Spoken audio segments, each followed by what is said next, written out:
Oke,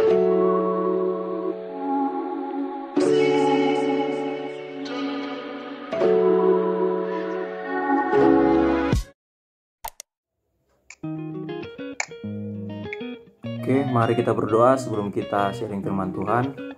Tuhan, kami bersyukur buat kesempatan yang Kau berikan bagi setiap kami, untuk kami dapat mendengar firman-Mu, untuk kami dapat berbagi tentang apa yang kami dapat itu Tuhan, tentang apa yang Kau katakan untuk setiap kami. Terima kasih Tuhan, Kau berkati setiap kami dimanapun kami berada, melalui media apapun kami saat ini. Kami percaya ada Tuhan, ada Allah, dan ada Roh Kudus yang bersama-sama dengan kami mengingatkan kami. Terima kasih Tuhan, dalam nama Tuhan Yesus kami berdoa, haleluya, amin.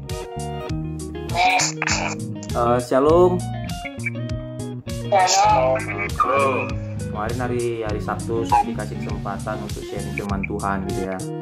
Sebenarnya saya nggak mau berbagi banyak, cuma sedikit saja tentang apa yang saya dapati dalam saat teduh saya satu minggu ini gitu ya. Tidak jauh-jauh dari apa yang menjadi renungan kita beberapa minggu ini, dan itu juga yang saya bagikan juga di pelayanan kita, di pelayanan mahasiswa gitu ya. Kita dan saya tahu, saya percaya bahwa kita semua tidak pernah lepas dari kondisi yang saat ini sedang kita alami gitu ya. Banyak hal mungkin yang sedang kita alami, pergumulan, baru tantangan besar. Tetapi saat saya merenungkan firman Tuhan, saya bangun pagi-pagi saat teduh, saya merasa bahwa ada dua hal yang harus dijalani oleh orang percaya, dan dia harus benar-benar yakin di dalam jalan itu gitu ya. Yang pertama adalah orang percaya harus menghadapi proses gitu ya. Menghadapi proses yang terjadi, apapun kondisi saat ini, kita harus melewati proses ini. Dan yang kedua, orang percaya harus melewati ujian gitu ya. Untuk menghasilkan emas yang murni butuh pengujian gitu ya kan. Untuk mendapati sesuatu yang benar-benar butuh pengujian yang harus sampai habis-habisan gitu ya. Dan ini juga yang saya alami gitu ya.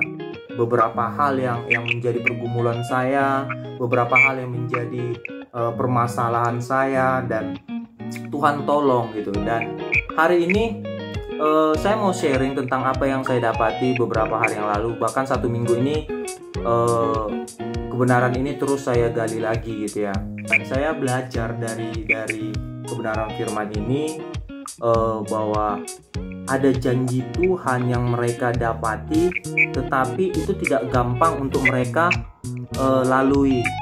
Ada janji Tuhan yang benar-benar mereka tangkap, tetapi untuk menghadapi itu, untuk menerima janji itu, banyak hal yang harus mereka lalui gitu. Dan jika dikasih topik malam hari ini, saya mau kasih topik sesuai dengan apa yang saya bagikan beberapa hari yang lalu di WA status saya, bahwa kesimpulan yang salah tentang Allahmu menghasilkan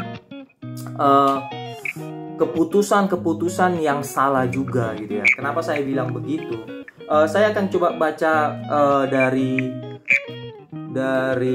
kejadian pertama, kejadian 15 ayat yang keberapa ya? Ayat yang ke-5. Di sini dikatakan, kalau judul topiknya perjanjian Allah dengan Abram, janji tentang keturunan gitu ya. Di ayat 5-nya dikatakan begini. Lalu Tuhan membawa Abram keluar serta berfirman, coba lihat ke langit, hitunglah bintang-bintang, jika engkau dapat menghitungnya. Maka firman-Nya kepadanya, demikianlah banyaknya nanti keturunanmu. Lalu percayalah Abram kepada Tuhan, maka Tuhan memperhitungkan hal itu kepadanya sebagai kebenaran gitu ya. Di sini Tuhan jelas berjanji gitu ya, akan memberi keturunan kepada Abram. Bahkan dibilang sebanyak bintang di langit gitu ya. Dan ini janji yang benar-benar didapatinya gitu. Ini benar-benar janji yang dia tangkap sekali. Tapi ke ayat 16 saya renungkan lagi, saya baca lagi. Di sini baru benar-benar yang menjadi topik kita pada malam hari ini, kesimpulan yang salah yang didapati orang-orang percaya gitu ya. Dan saya bacakan kepada saudara semua di kejadian 16-nya, Hagar dan Ismail. Adapun Sarai, istri Abram itu tidak beranak. Ia mempunyai seorang hamba perempuan orang Mesir, Hagar namanya. Palan di Kejadian 15 dikatakan ada janji Tuhan bahwa mereka akan memiliki keturunan, bahkan keturunannya begitu banyak gitu ya. Tetapi kenyataan yang terjadi di Kejadian 16 dikatakan apa? Adapun Sarai, istri Abram itu tidak beranak gitu ya. Kenyataan yang terjadi bahwa Sarai tidak punya anak sampai detik ini, dia tidak punya anak gitu ya.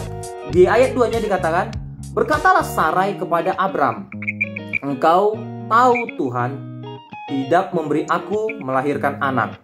Di sini Sarai berkata bahwa engkau tahu Tuhan tidak memberi aku anak gitu ya. Dia katakan kepada suaminya seperti itu. Dan saya baca di sini bahwa tidak ada keluhan dari Sarai. Tidak ada kata-kata menghina dari Sarai kepada Tuhan. Ah Tuhan, kau jahat, kau tidak beri aku anak, kau tidak. Tetapi dia dengan jelas, dia tidak ada mengeluh, dia tidak ada mengatakan apapun. Tetapi benar-benar dengan kata-kata yang tulus dia katakan, engkau tahu Tuhan tidak memberi aku melahirkan anak. Baru berikutnya katanya lagi, karena itu baiklah, hampiri hambaku itu, mungkin oleh dialah aku dapat memperoleh seorang anak. Dan Abram mendengar perkataan Sarai gitu ya. Jadi kesimpulan pertama, kesimpulan yang salah yang dikatakan, yang diambil oleh Sarai adalah di dalam iman, di dalam kepercayaan kita kepada Tuhan tidak ada kata mungkin gitu ya. Mengapa saya katakan ini? Bahwa kita sering berkata bahwa mungkin Tuhan belum menjawab, mungkin Tuhan begini, mungkin gitu ya. Padahal sebenarnya di dalam Tuhan tidak ada kata tidak gitu ya, tidak ada kata mungkin gitu, karena dibilang di sini, karena itu baiklah hampiri hambaku mungkin. Kesimpulan yang salah yang diambil oleh Sarai adalah dia merasa mungkin melalui hambanya ini dia mendapatkan anak. Jadi kesimpulan pertama yang orang percaya, orang beriman ini atau Sarai ini lakukan adalah dia seakan-akan menolong Tuhan dengan caranya. Dan ini sering terjadi bagi kita orang-orang percaya. Ini sering terjadi bagi saya, dan mungkin beberapa waktu ini mungkin sering terjadi. Oh Tuhan, kau janji bahwa engkau akan memberikan aku keturunan tepat pada waktunya. Tuhan, udah semua orang bertanya kapan punya anak gitu ya. Terus saja anakmu mahasiswa, cepat kali anakmu besar gitu ya. Aku kadang gimana ya, atau kadang sempat berpikir bahkan sampai mau udahlah, mau ngadopsi anak aja ya, atau bagaimana gitu ya. Seakan-akan saya sebagai manusia biasa mau menolong Tuhan. Karena apa? Karena kesimpulan yang saya dapatkan bahwa Tuhan ini mungkin melalui ini aku bisa mendapatkan itu. Padahal secara jelas Tuhan sudah sampaikan loh janjinya kepada Abram bahwa dia akan memiliki keturunan. Dia akan mendapatkan keturunan. Bahkan Abram dibilang sini di ayat yang sebelumnya dibilangnya aku mempunyai orang kepercayaan, aku mempunyai ini, mungkin dibilangin di ayat orang ini tidak akan, ayat ketiganya, engkau akan belum memberikan kepadaku keturunan sehingga hambaku ini mungkin akan menjadi ahli warisku. Di ayat dibilangnya bahwa mungkin hambaku ini akan menjadi ahli warisku, tetapi secara jelas Tuhan katakan tidak. Tuhan bilang tidak, tapi engkau akan memiliki keturunan. Tetapi di sini Sarai mengambil kesimpulan yang salah gitu ya. Saya lanjutkan di ayat 3-nya. Jadi Sarai istri Abram itu mengambil Hagar, hambanya orang Mesir itu, yakni ketika Abram telah 10 tahun tinggal di tanah Kanaan. Bayangkan, selama 10 tahun mereka bisa menghadapi keadaan ini tanpa harus berpikir mempunyai keturunan dari hambanya yang lain. Tetapi Sarai hanya gara-gara pikirannya, dia melenceng dari apa janji Tuhan. Saya lanjutkan, 10 tahun tinggal di tanah Kanaan, lalu memberikannya kepada Abram suaminya untuk menjadi istrinya. Jadi ayat ketiga berkata bahwa kesimpulan yang salah itu apa? Gitu ya. Kesimpulan yang salah bahwa saat Sarai memberikan hambanya ini kepada Abram sudah menjadi kesalahan. Karena apa? Abram kita kenal bapak orang percaya. Bayangkan orang yang hamba yang sudah begitu mengenal Tuhan, dia yang sudah mendengar janji Tuhan secara langsung, bisa jatuh gitu ya, bisa hancur. Jadi kesimpulan kedua, saat kita salah dalam mengambil kesimpulan tentang Tuhan kita, maka apa? Kita orang percaya bisa hancur. Kita bisa kacau balau. Dan ini awal muasal jadi kita memiliki tetangga yang sebelah gitu ya. Mungkin tahu ceritanya berikut-berikutnya sampai seterusnya tahu gitu ya. Ini awalnya. Saat apa? Saat Sarai mengambil keputusan yang salah, kesimpulan yang salah. Di ayat 4-nya saya lanjutkan. Abram menghampiri Hagar. Di sini mulai ada dosa. Walaupun mungkin di zaman saya kurang mengerti gitu ya, saya kurang mendalami tentang zaman dahulu apakah memang boleh untuk punya istri lebih dari satu sampai sekian gitu. Tapi kalau kita pelajari dalam keadaan kita sekarang bahwa ini adalah dosa gitu ya. Ini adalah dosa, dan Abram menghampiri Hagar lalu mengandunglah perempuan itu. Ketika Hagar tahu bahwa ia mengandung, maka ia memandang rendah akan nyonyanya itu. Jadi kesimpulan yang salah mengakibatkan dosa. Dan apa? Kita dipandang rendah. Saat kita menyimpulkan yang salah tentang kuasa Tuhan, saat kita menyimpulkan yang salah tentang janji Tuhan dalam kehidupan kita, akan berakibat dosa, akan berakibat kita menjadi direndahkan. Sama yang dialami oleh Sarai. Dia sudah baik-baik memberikan si Hagar sama si Abram, tetapi apa yang terjadi? Dia menganggap rendah tuannya itu. Saat kesimpulan kita tentang Tuhan, saat kita memandang bahwa sampai detik ini janji Tuhan belum tergenapi dalam hidupku, akhirnya kita mengambil keputusan-keputusan yang salah. Dan itu terjadi kepada saya dan mungkin bisa saja terjadi kepada kita. Saya mengakui saat saya membaca renungan ini, saya membaca kebenaran firman Tuhan ini, iya ya, saya juga mengalami hal yang serupa. Banyak janji Tuhan, banyak hal yang Tuhan janjikan. Aduh, Tuhan pernah janji mahasiswa ini tidak begini, mahasiswa ini akan dari kampus ke kampus, bahkan aku akan lelah untuk melayani gitu ya kan. Tetapi sampai detik ini apa? Corona lebih menguasai kampus-kampus, akhirnya berhenti.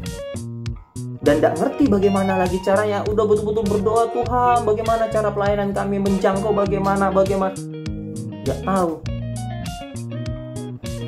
Tapi saya belajar saat saya membaca kebenaran firman ini, saat saya merenungkannya, saya belajar bahwa saya tidak boleh mengambil kesimpulan yang salah tentang janji Tuhan atas hidup saya, atas pelayanan ini. Ayat kelima, lalu berkatalah Sarai kepada Abram. Sarai yang tadi yang memberikan Hagar, dia berkata kepada Abram, penghinaan yang kuderita ini adalah tanggung jawabmu. Akulah yang memberikan hambaku ke pangkuanmu. Tetapi baru saja ia tahu bahwa ia mengandung, ia memandang rendah akan aku. Tuhan kiranya yang menjadi hakim antara aku dan engkau. Itu. Hal kelima apa? Kesimpulan yang salah membuat kita menyalahkan semua orang, bahkan menyalahkan keadaan, bahkan menyalahkan apapun yang ada di sekitar kita. Saat kita belum menerima janji Tuhan, saat kita belum mendapati janji Tuhan itu nyata dalam hidup kita, kita menyalahkan keadaan, kita menyalahkan orang-orang di sekitar kita, kita menyalahkan orang-orang yang ada bersama dengan kita. Kita menyalahkan apapun, apa yang kita lihat kita salahkan. Mungkin saat ini pelayanan saya berada pelayan mahasiswa. Aduh, pelayan mahasiswa ini begini saja, nggak tahu bagaimana caranya. Sampai akhirnya apa? Aduh, gara-gara corona ininya ini, gara-gara ini. Semua disalahkan. Tidak lagi melihat janji Tuhan yang besar, tidak lagi melihat janji Tuhan yang dahsyat, tidak lagi melihat janji Tuhan yang besar ini gitu ya. hanya melihat keadaan di sekitar, hanya melihat masa-masa saat ini, bahkan sampai apa yang terjadi di sini, sampai menyalahkan orang terdekatnya. Mungkin saat ini ada janji Tuhan atas keluarga kita yang belum tergenapi. Kita menyalahkan istri kita menyalahkan suami kita menyalahkan keluarga kita. Kita menyimpulkan hal yang salah. Kita menyimpulkan janji Tuhan yang salah dalam hidup kita. Satu minggu saya merenungkan kebenaran firman Tuhan ini. Saya belajar banyak hal. Saya belajar banyak merenungkan, flashback ke belakang tentang segala pelayanan saya, segala keluh kesah saya, segala hal yang saat ini saya alami, segala hal yang saat ini saya hadapi gitu ya. Dan saya melihat Tuhan, kadang saya malu gitu ya. Saya malu kenapa? Mungkin saya menggebu-gebu, Tuhan harus jawab sekarang gitu ya. Tetapi apa? Ada waktu Tuhan yang terbaik. Ada waktu Tuhan yang tepat untuk menjawab semua hal-hal yang Tuhan janjikan atas hidup kita. Jangan sampai kita menyalahkan janji Tuhan, bahkan mengambil kesimpulan yang salah tentang apa yang Tuhan janjikan dalam hidup kita. Ini mungkin dari pihaknya Abraham, mungkin ini dari pihak kita mengambil kesimpulan yang salah. Tetapi apa yang Tuhan lakukan? Saya baca selanjutnya di Kejadian, mungkin saya nggak baca semua gitu ya. Di Kejadian 17, di sini apa? Kalau kita baca Kejadian 17, Tuhan akhirnya apa? Tuhan datang, Tuhan mengingatkan kembali. Baru dibilang di Kejadian 17 ayat 2, aku akan mengadakan perjanjian antara aku dengan engkau, dan aku akan membuat engkau sangat banyak. Lalu sujudlah Abraham, dan Allah berfirman kepadanya, dari pihakku inilah perjanjianku. Tuhan bilang begini, dari pihakku inilah perjanjianku dengan engkau. Engkau akan menjadi bapa sejumlah bangsa besar. Karena itu namamu bukan lagi Abram, melainkan Abraham, karena engkau telah kutetapkan menjadi bapa sejumlah besar bangsa. Aku akan membuat engkau beranak cucu sangat banyak, bla bla bla. Ayat ke-9-nya, lalu firman Allah kepada Abraham, dari pihakmu, tadi Tuhan udah bilang, dari pihakku akan memberikan janjiku kepadamu, aku akan tepati semuanya, aku akan memberikan engkau menjadi bapa segala bangsa, aku akan ini gitu ya. Bahkan dia luar biasa gitu ya. Tapi dibilang lagi berikutnya, dari pihakmu, Tuhan minta dari pihak kita apa? Engkau harus memegang perjanjianku, engkau dan keturunanmu turun temurun gitu ya. Jadi Tuhan minta kita untuk memegang juga janji Tuhan. Tuhan minta untuk kita benar-benar tangkap sekali apa yang Tuhan mau dalam kehidupan kita. Di ayat 10-nya dibilang, inilah perjanjianku yang harus kamu pegang, perjanjian antara aku dan kamu serta keturunanmu, yaitu setiap laki-laki di antara kamu harus disunat, dan berikutnya dan selanjutnya gitu ya. Jadi di Kejadian 17 ayat 1-9, Tuhan berjanji kepada Abraham, mengingatkan kembali, ini janjiku loh sama kamu. Aku sudah berjanji, sekarang dari pihakmu bagaimana? Apakah engkau memegang janjiku gitu? Mungkin Tuhan berjanji kepada setiap kita, mungkin berjanji atas keluarga kita, Tuhan sampaikan. Tapi Tuhan bertanya lagi kepada kita, Tuhan bertanya lagi kepada saya, apakah kamu mengingat janjiku? Apakah kamu memegang itu? Apakah kamu mengikuti apa yang kuperintahkan? Di Kejadian 17 ayat 15-nya, saya baca lagi, dibilang sini, selanjutnya Allah berfirman kepada Abraham tentang istrimu Sarai, janganlah engkau menyebut dia sebagai Sarai, tetapi Sarah, itulah namanya. Aku akan memberkatinya, dan daripadanya juga aku akan memberikan kepadamu seorang anak laki-laki. Bahkan aku akan memberkatinya sehingga ia menjadi ibu bangsa-bangsa, raja-raja bangsa-bangsa akan lahir daripadanya. Ada janji yang Tuhan ingatkan. Walaupun Sarai sudah melakukan kesalahan, walaupun Sarai sudah mengambil kesimpulan yang salah tentang Tuhan, walaupun Sarai sudah mengambil segala kesimpulan dan dan mengakibatkan dosa, mengakibatkan beberapa perpecahan yang terjadi sampai kita di zaman kita sekarang. Tetapi Tuhan apa? Tetap memegang janjinya kepada Sarai. Dan hari-hari ini bagi kita semua, sudah sejauh apapun sedalam apapun kesalahan kita, bahkan kita menganggap Tuhan itu tidak peduli sama kita, bahkan Tuhan seakan-akan tidak menjawab setiap doa kita, bahkan mungkin membuat Tuhan kecewa dengan kita. Tapi ingatlah, kita sama-sama pegang janji Tuhan. Tuhan katakan Dia tetap akan memegang janjinya, apa yang sudah Dia sampaikan kepada kita. Jangan kita merasa bahwa karena kondisi saat ini, karena apa yang tidak Tuhan jawab atas hidup kita, Tuhan melupakan janjinya. Enggak, Tuhan tepati janjinya kepada kita. Tuhan tolong kita, Tuhan bantu kita. Banyak hal yang Tuhan lakukan atas hidup kita gitu ya. Jadi malam hari ini, Bapak Ibu semua, saudara-saudaraku, saya membagikan bahwa kita boleh mendesak Tuhan akan setiap janji-janjinya, tetapi jangan pernah kita mengambil kesimpulan yang salah tentang apa yang saat ini sedang Tuhan lakukan. Kita orang percaya, kita akan melalui banyak proses. Abraham dan Sarai saja mengalami proses ini. Mungkin minggu lalu Bang Franky bilang Ayub saja mengalami banyak proses. Tapi bagaimana respon kita dengan proses yang saat ini Tuhan lakukan atas hidup kita? Bagaimana proses yang saat ini yang sedang Tuhan kerjakan melalui hidup kita? Nggak tahu bagaimana caranya, nggak tahu bagaimana cara Tuhan ya, itu urusan Tuhan. Bagian kita adalah kita tetap percaya, kita tetap pegang janji Tuhan, kita tetap lakukan yang terbaik, kita tetap memberikan yang terbaik bagi Tuhan. Jika seorang Abraham dan Sarai yang menjadi bapak bangsa-bangsa saja mengalami gejolak yang begitu besar, bagaimana dengan kita yang mungkin orang biasa?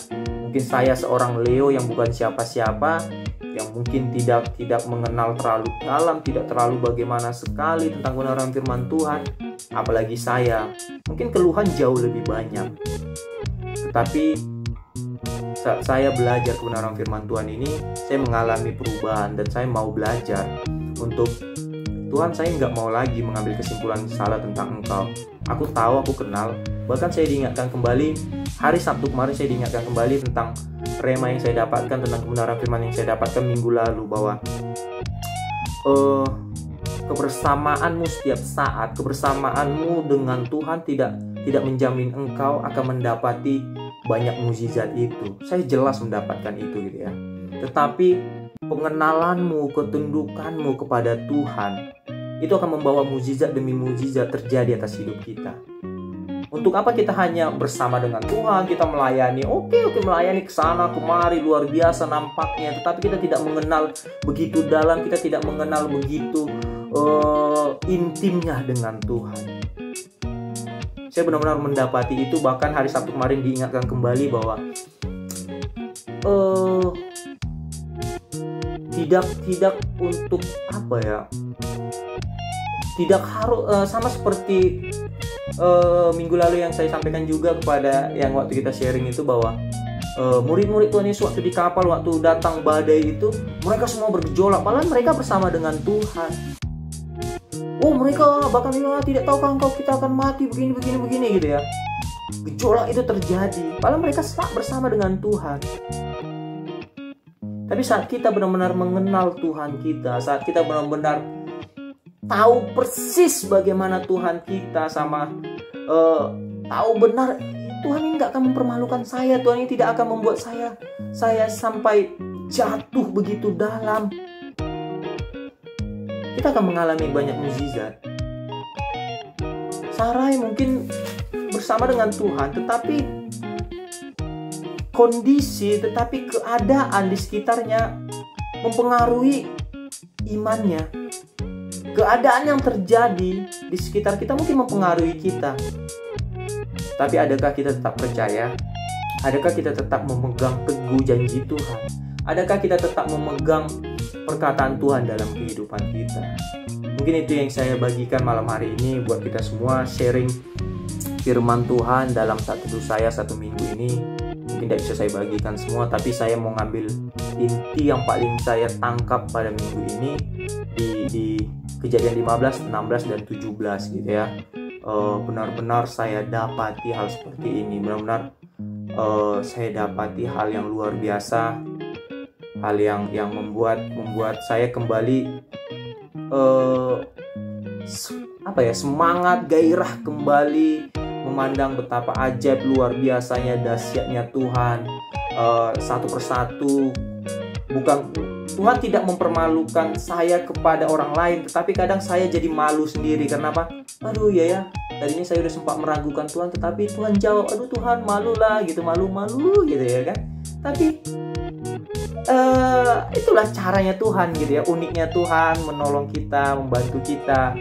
Bayangkan Bapak segala bangsa ini ya ditolong Tuhan loh, apalagi saya yang orang biasa. Mungkin itu saja Bang, kebenaran firman Tuhan yang saya sharingkan saat teduh saya satu minggu ini, rema yang saya dapati, inti yang saya dapati satu minggu ini ya tentang iman ini, tentang memandang Tuhan yang benar dalam hidup saya. Mungkin itu saja. Tuhan Yesus memberkati kita semua.